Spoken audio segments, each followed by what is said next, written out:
Mesdames, Mesdemoiselles, Messieurs, bonjour, bienvenue sur 613 TV, bienvenue Ariel. Bienvenue Rav. Bonjour, alors nous allons cette semaine parler de la parashat Vaïchi. La parashat Vaïchi, c'est la dernière parasha du Sefer Bereshit. On a commencé depuis Noach et on arrive à parashat Vaïchi, c'est donc la conclusion de ce Sefer Bereshit.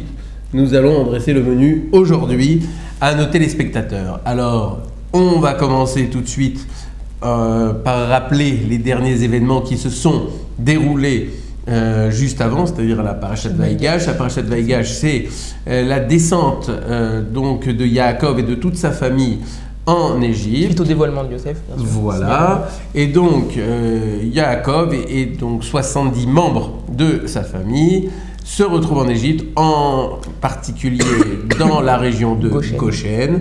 Ils vont construire toutes les infrastructures qui sont nécessaires pour s'installer durablement, puisqu'ils savent qu'ils vont rester un certain temps dans cette contrée de Goshen. Et donc, au début de notre paracha, c'est déjà la conclusion de la vie de Yaakov, une vie que la Torah a commencé à nous décrire à la parashat Toldot, il y a donc de cela plusieurs semaines, et c'est donc dans cette paracha que cette vie tellement riche d'événements, mais aussi d'enseignements, va se terminer. Alors, Yaakov sent sa fin arriver, et donc, alors, il va mourir à l'âge de 147 ans, on va en parler notamment dans les prochaines émissions des prochains jours. Mais là où commence la paracha, eh bien Yaakov sent qu'il va finir sa vie. Il demande donc à Yosef de venir le voir pour une raison bien particulière. Est-ce que tu sais, Ariel, pourquoi il lui demande de venir? Il me semble qu'il veut lui faire jurer qu'il ne soit pas enterré en Égypte. Tout à fait. C'est le message principal qu'il veut donner à Yosef. Yosef est le vice-roi d'Égypte. Et donc il a la capacité, la possibilité de transporter son père, une fois qu'il ne sera plus de ce monde, vers la terre d'Israël, en particulier vers la Maharat Marpella, c'est-à-dire la caverne dans laquelle sont déjà enterrés Abraham et Sarah, mais aussi Yitzhak et Rivka, sans compter bien évidemment Adam et Chava. Donc Yaakov va lui aussi demander à être enterré dans cet endroit qui est un endroit très très important pour nous les Juifs.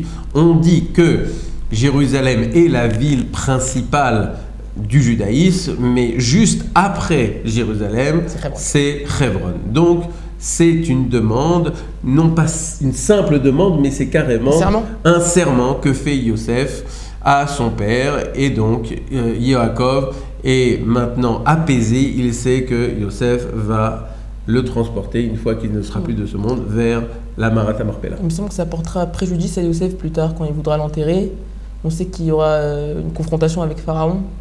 Oui, alors il y aura une confrontation, ça n'est pas écrit de manière directe dans la paracha, mais par contre, les commentateurs nous le disent, effectivement, Pharaon va avoir quelques difficultés à accepter que Yaakov soit enterré en Égypte, tout simplement parce que Yaakov est un personnage connu en Égypte, c'est lui qui a permis que la famine soit écourtée. Au lieu de durer 7 ans, elle a duré 2 ans et elle s'est terminée au moment où il est arrivé en Égypte. Donc les Égyptiens le vénèrent et souhaiteraient qu'il soit enterré en Égypte. Il va donc y avoir une confrontation entre Yosef et le pharaon, mais on pourra en parler dans les prochains jours. Yosef va gagner tout simplement parce qu'il n'a pas le choix. Il a prêté serment devant son père et pour rien au monde, il ne veut renier ce serment. Alors ensuite, que va-t-il se passer? Après, c'est les bénédictions. Alors, c'est les bénédictions. Alors, avant de parler des bénédictions des fils de Yaakov, il y a une autre bénédiction très importante, c'est la bénédiction des enfants de Yosef. Ephraïm et Ménaché, qui sont nés de l'union donc de Yaakov et d'Osnat, de Yosef, et d'Osnat.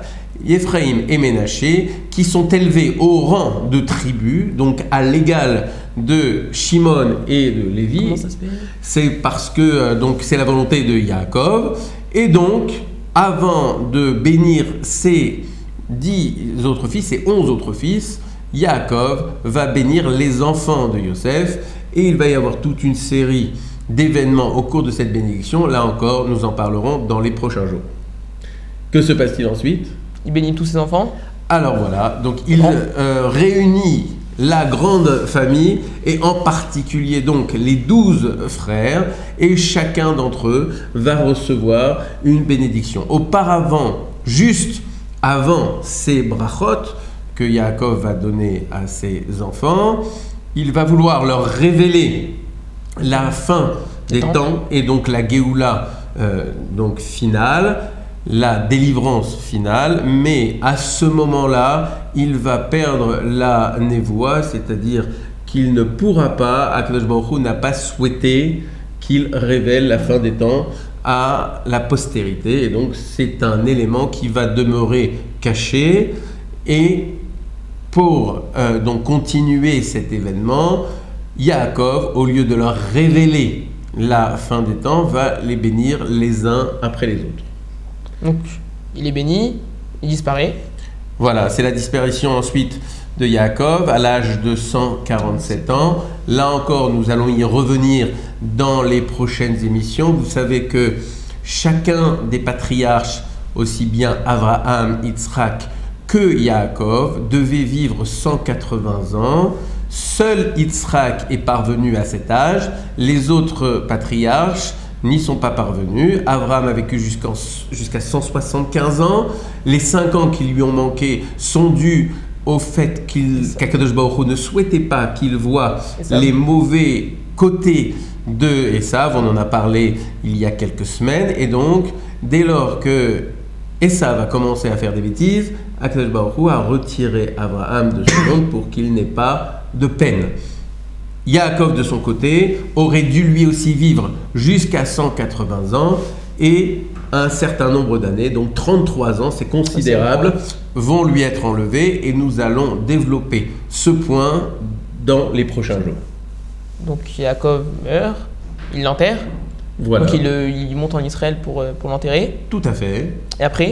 Et après, comment se termine la paracha Vayechi, comment se termine le Sefer Bereshit même? Alors, un événement important de la fin de la paracha, c'est la confrontation qui ne dit pas son nom, entre les frères de Yosef et Yosef lui-même, puisque Yaakov n'étant plus là pour faire la paix entre toute la famille, le patriarche au sens propre comme au sens familial du terme, n'est plus là, et à ce moment-là, il y a une possibilité pour Yosef de se venger de ce qu'ont fait les frères. Vous vous rappelez que la semaine dernière, on a parlé beaucoup de cette confrontation, notamment entre Yosef et Yehuda, mais à travers Yehuda, c'est tous les frères qui sont remis en cause par Yosef.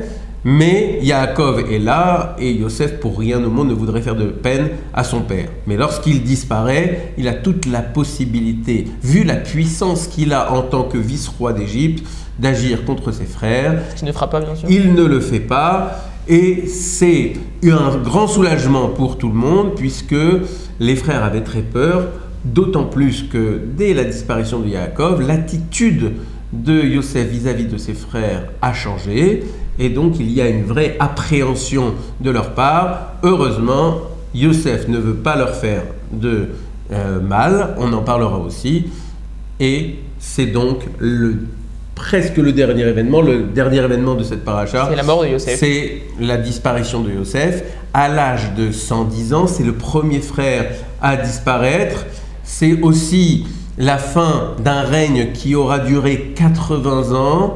Et c'est surtout la fin d'une époque, puisque avec la disparition de Yosef, c'est le début de la disparition des 12 frères, c'est le début aussi de la disparition de ce noyau qui a constitué la famille de Yaakov, et elle va disparaître pour laisser la place non pas à d'autres éléments de la famille, d'autres individus isolés, mais pour laisser la place à un véritable peuple. C'est donc une explosion démographique auquel nous allons assister. On parlera ça dans la paracha de Shemot, bien sûr. Exactement. Donc, c'est la fin de la famille, mais c'est le début du peuple d'Israël. Irbu meod meod. Voilà, Irbu meod meod, comme tu le dis. Quoi qu'il en soit, c'est la fin de la paracha de Vaïchi et la fin du Sefer Bereshit. On vous en a donc dressé le menu. On rentrera dans le détail dès demain avec une nouvelle émission. On vous souhaite une bonne journée et restez surtout reliés avec 613 TV, la chaîne préférée de tous les gens qui veulent suivre des shiurim de Torah à la télévision.